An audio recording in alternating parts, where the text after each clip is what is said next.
बिस्मिल्लाहिर्रहमानिर्रहीम। अस्सलाम वालेकुम नाज़रीन, मैं अहमद फ़वाद हूँ। आप यूट्यूब चैनल देख रहे हैं। आज तारीख़ है 2 दिसंबर और दिन है जुमेरात का। बड़ी खबर और ब्रेकिंग न्यूज़ के साथ आज की व्लॉग में आप खिदमत में हाजिर हुआ हूँ।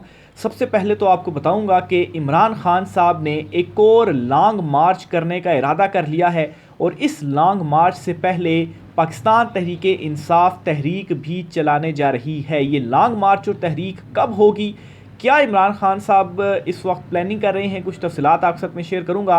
दूसरे नंबर पर नाजरीन, फॉर्म 47 का मामला, सुप्रीम कोर्ट ऑफ पाकिस्तान से एक बड़ा फैसला सामने आ गया है और इस फैसले के बाद जो टेक ओवर बज़ाहिर सुप्रीम कोर्ट ऑफ पाकिस्तान में किया गया था, ये ज़्यादा अरसे तक अब नहीं चल पाएगा। इस पर भी कुछ एक्सक्लूसिव तफसीलात हैं, वो भी आपके साथ में शेयर करूंगा। 26 नवंबर के मामले पर एक बड़ा सबूत, एक बड़ी गवाही सामने आ गई है और ये ऐसी गवाही सामने आई है जिसे फरामोश नहीं किया जा सकता। इस पर भी कुछ एक्सक्लूसिव डिटेल्स हैं, वो भी आज की व्लॉग में आपके साथ में शेयर करूंगा। सबसे पहले तो नाज़रीन आपको बताता चलूँ कि इमरान खान साहब को जेल में डालने वाले अब इमरान खान साहब की रिहाई चाहते हैं, लेकिन इमरान खान साहब इनका जेल में डालने का जो शौक़ है वो ना सिर्फ अच्छी तरह पूरा कर रहे हैं, बल्कि इमरान खान साहब ने रिहा होने से इनकार भी इनको कर दिया, यानी कि डील देकर और फिर रिहा होने से इमरान खान साहब ने इनकार कर दिया है।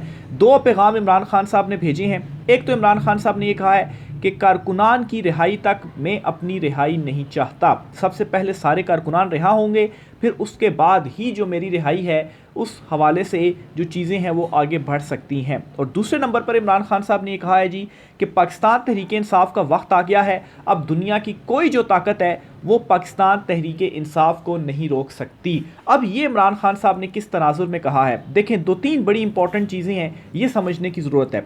सबसे पहला तो ये कि इमरान खान साहब जो हैं, ना उनको रिहाई की इस वक्त जल्दी है और ना ही उनको मुज़ाकरात की जल्दी है कि मुज़ाकरात जल्दी से कामयाब हों और किसी एक नतीजे के ऊपर पहुंचा जाए।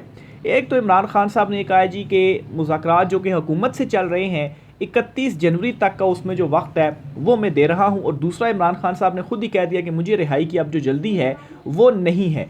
क्यों इमरान खान साहब ऐसा कह रहे हैं?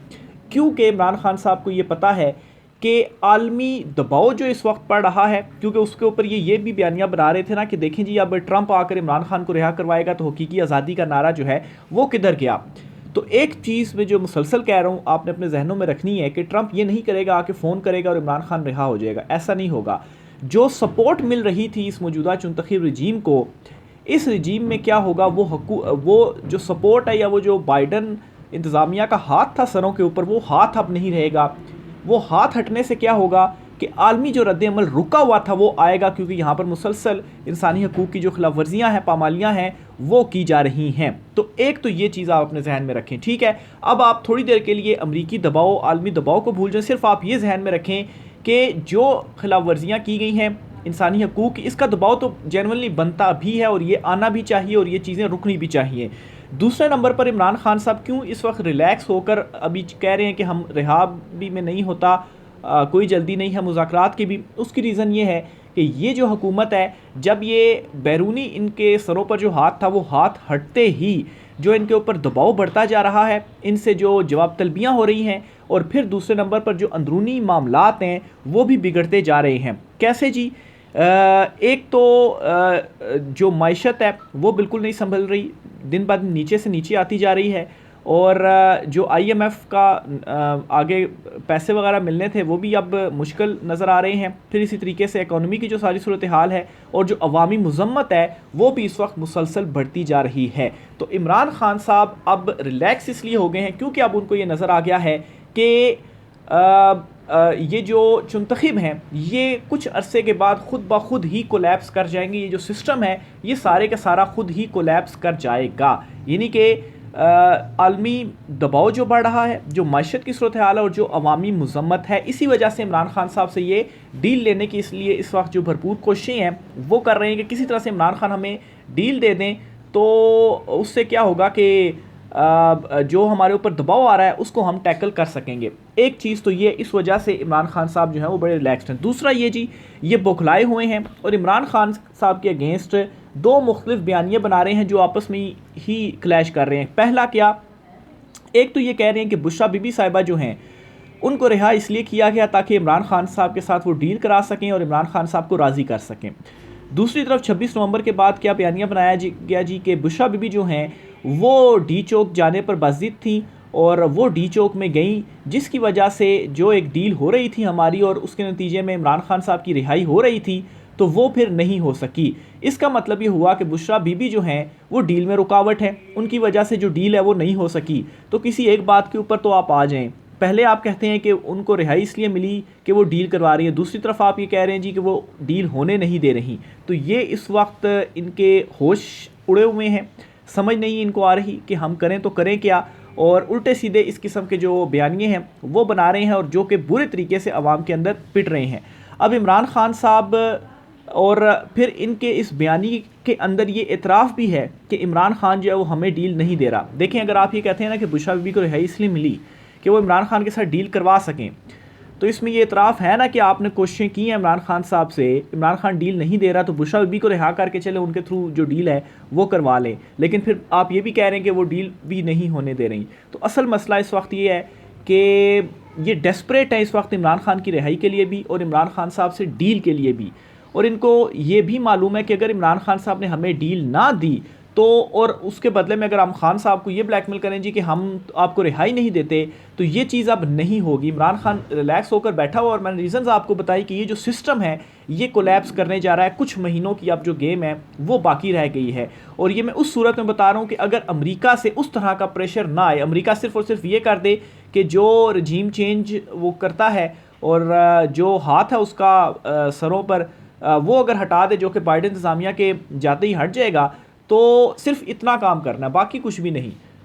तो ये जो सारी की सारी सिस्टम है ये सारे का सारा खुद ब खुद ही कोलैप्स कर जाएगा। हाँ, अगर वहाँ से कोई मज़ीद प्रेशर आता है फिर तो रिहाई के अलावा और कोई ऑप्शन भी नहीं रहेगा। दूसरे नंबर पर जी एक और बड़ी डेवलपमेंट ये हुई है कि 9 मई के जो मुजरिमान हैं जिनको सज़ाएँ हो गई थी, यानी कि 105 थे और मेरे ख्याल से 20 जो है वो शुरू में हो गए थे रिहा कोई 9-10 महीने के बाद, और कोई 85 लोग बच गए थे। इन 85 लोगों में से 67 लोगों ने जो अपील है वो की कि उनको जो माफ़ी है वो दे दी जाए, और इसमें से जी आज ये ख़बर सामने आई है कि 19 जो लोग हैं इनको माफ़ी मिल गई है और इनको रिहा कर दिया गया है, और 48 ऐसे हैं जिनकी जो अपील्स वगैरह हैं वो अभी पेंडिंग है। जबकि इन दोनों को मिलाया जाए तो ये 67 बनते हैं, और चूँकि टोटल 85 हैं तो बाकी जो तकरीबन 20-22 लोग हैं उन्होंने अभी तक कोई जो अपील है वो नहीं की, तो उनको ये ऑप्शन दिया गया है कि आपके पास जो है वो ये ऑप्शन मौजूद है कि आप अपील कर सकते हैं। तो ये नाज़रीन मौजूदा सिनेरियो में बहुत बड़ी डेवलपमेंट हुई है।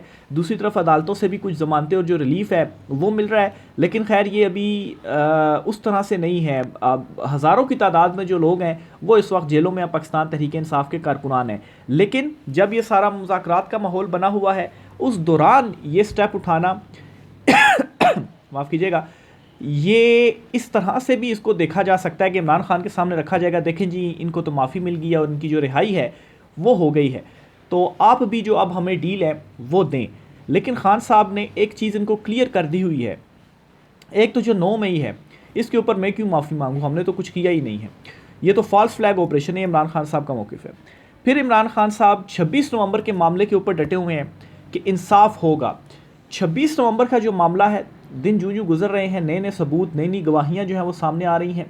अब एक और बड़ी जो गवाही है वो आई है, और एक प्रेस कॉन्फ्रेंस की गई है एक शख्स की जानिब से, और उस प्रेस कॉन्फ्रेंस में वो ये इकरार कर रहा है शख्स, और वो ये बयान दे रहा है कि मेरे सामने डी चौक में 6 से 7 लोगों को गोली जो है वो मारी गई। सिर्फ उन 6-7 लोगों को नहीं बल्कि मुझे भी स्नाइपर के ज़रिए जो निशाना है वो बनाया गया, और मेरे सर का निशाना था, लेकिन मैंने अपना कोई सर वगैरह उस टाइम हिला दिया तो जो गोली थी वो इस तरह जबड़े में लगी, यानी कि उसने वो अपना दिखाया भी कि कैसे वो जो सर्जरी थी वो हुई थी और यहाँ से उसकी सारी सर्जरी हुई थी, यानी कि मुंह जो है वो उससे पूरा खुल नहीं रहा था, वो उसने सारा जो है नज़र आ रहा था उस प्रेस कॉन्फ्रेंस के अंदर। उसमें जी उसने ये सारा जो इकरार है वो किया है। अब ये बहुत बड़ी गवाही है, बहुत बड़ी गवाही है, और उन लोगों के अगेंस्ट ये पूरी चार्जशीट है कि जो लोग ये कहते हैं कि 26 नवंबर को गोली चलाई ही नहीं गई। तो 26 नवंबर को गोली नहीं चलाई गई तो वो सारे लापता लोग जो पाकिस्तान तहरीक इंसाफ फहरिस्त फराहम कर चुका है वो लोग आखिर कहाँ पर हैं, वो लोग आखिर कहाँ पर हैं, और जिन लोगों की पाकिस्तान तहरीक इंसाफ ने तस्वीरें लगाकर बाकायदा तौर पर पूरा डेटा दिया जी कि ये लोग हमारे शहीद हुए हैं, उन लोगों को किसने जो फायरिंग है वो की। और जो ये इल्ज़ाम लगाया जा रहा है कि मुजाहिरीन के पास जो है असलहा था, तो दूसरी तरफ से तो कोई इस तरह की जो शहादतें हैं उस हवाले से कोई जो डिटेल्स हैं वो तो सामने नहीं आई। यानी कि अगर उनके पास असलहा था और उन्होंने फायरिंग की और उनके असले से उन्हीं के सारे लोग जो है वो मरे तो या शहीद हुए, तो ये तो बड़ा एक अजीब सी जो है वो बात है। तो बहरहाल जी ये एक बड़ी जो गवाही है वो सामने आ गई और इमरान खान साहब ने ये कह दिया हुआ है कि 26 नवंबर के मामले पर मैं नहीं छोड़ूंगा और जो इंसाफ है वो मैं लेकर रहूँगा। तो इस वक्त इनको यही इस वक्त बौखलाहट है कि इमरान खान जो है वो किसी सूरत भी इनको डील देने के लिए तैयार नहीं है। इमरान खान को रिहा तो हर सूरत करना ही करना पड़ेगा। ऊपर से ये भी कुछ चहमगोइयाँ चल रही हैं कि ट्रंप की जानिब से किसी एक इजलास में इमरान खान साहब से मुतल्लिक पूछा भी गया है कि क्या इमरान खान साहब को अभी तक रिहा किया गया है या नहीं रिहा किया गया। तो अमेरिका से अगर दबाव आता है तो तब तो बहुत जल्दी चीज़ें हो जाएंगी, लेकिन अगर अमेरिका से दबाव नहीं आता, सिर्फ और सिर्फ अमेरिका की तरफ से ये होता है कि जो सपोर्ट थी वो सपोर्ट ख़त्म हो जाती है, तो फिर उसके बाद शायद 1-2 महीने मज़ीद लग जाएँ, लेकिन इमरान खान साहब की जो रिहाई है तब भी हर सूरत में होगी। फिर इमरान खान साहब ने एक नया इमरान खान साहब कहते हैं ना कि कप्तान वही हमेशा कामयाब होता है जो मुखालिफ कप्तान से एक स्टेप आगे रहकर सोचे। तो इमरान खान साहब ने इन सारी चीज़ों से एक स्टेप आगे रहकर एक नई हिकमत अमली अब बनाना शुरू कर दी है और ज़रा ये बताते हैं कि रमज़ान के बाद फिर से जो लॉन्ग मार्च है वो पाकिस्तान तहरीक इंसाफ करने का इरादा रखती है जी। लॉन्ग मार्च होगा और उससे पहले मार्च में, यानी कि आप रमज़ान का महीना कर लें, जो तहरीक है वो चलाई जाएगी। और ये जी एक अब नई जो मुसीबत आप कहें मुखालफिन के ऊपर इमरान खान ने डाल दी है कि वो तो ये सोच रहे थे जी कि 26 नवंबर को जो कुछ कर दिया अब तो लोग बाहर ही नहीं निकलेंगे। तो इमरान खान साहब अगले लॉन्ग मार्च की भी जो हिकमत अमली है वो इस वक्त बना रहे हैं और इस लॉन्ग मार्च से पहले तहरीक चलाने का भी जो फ़ैसला है वो इस वक्त किया जा रहा है। तो इस वक्त ये मुकम्मल तौर पर फंसे हुए हैं कि करें तो हम करें क्या, किस तरफ हम जाएँ। यानी कि ये अभी एक स्टेप उठाते हैं तो वहाँ से इमरान खान जो है वो कोई 3-4 कदम आगे इनसे कोई जो फ़ैसला है वो कर चुका हुआ होता है। अब ये देखें ना, एक तरफ ये अब ये कर रहे थे जी कि आलमी दबाव से कैसे निपटे, कैसे डील करें, तो इमरान खान ने लॉन्ग मार्च जो है उसके वो प्लानिंग कर रहा है। तो लॉन्ग मार्च आ गया तो अब ये कैसे लॉन्ग मार्च को रोकेंगे। 26 नवंबर को जो कुछ इन्होंने कर दिया उसको ही अभी तक ये छुपा पा रहे और जो आलमी दबाव आ रहा है उससे ही ये बुखलाए हुए हैं। तो ये मज़ीद जो लॉन्ग मार्च आएगा फिर ये क्या करेंगे। आखिर में जी फॉर्म 47 का मामला सुप्रीम कोर्ट ऑफ पाकिस्तान से एक बड़ा जो फैसला है वो सामने आया है और सुप्रीम कोर्ट ऑफ पाकिस्तान में भी ये जो बज़ाहिर टेक ओवर किया गया था ना, ये आइनी बेंच और बाकी चीज़ों के 26वीं तरमीम के थ्रू, अब रिएक्शन सुप्रीम कोर्ट से भी आ रहा है और ये जो टेक ओवर है ये बहुत जल्द ख़त्म होने जा रहा है। पहले तो ये फ़ैसला सुने जी। जस्टिस अकील अब्बासी ने जी PB 45 क्वेटा में 15 पोलिंग स्टेशन का जो तनाज़ा था उस पर तहरीरी फैसला जारी किया है और इसमें जी उन्होंने क्या लिखा है। इलेक्शन एक्ट के तहत इलेक्शन ट्रिब्यूनल को सिविल कोर्ट के इख्तियारात हासिल हैं। इलेक्शन ट्रिब्यूनल इंतखाबी अज़रदारी की शिकायत पर कानूनी शहादत के तहत शवाहिद भी रिकॉर्ड करने का इख्तियार रखता है। तकनीकी बुनियादों पर हक़ाइक़ को नज़रअंदाज नहीं किया जा सकता। यानी कि कौन से जी, वो जो कटिंग वगैरह की गई थी फॉर्म 45 में, बज़ाहिर पोलिंग अमले ने सास बास के ज़रिए इंतखाबी नतीजे में रद्दो बदल की।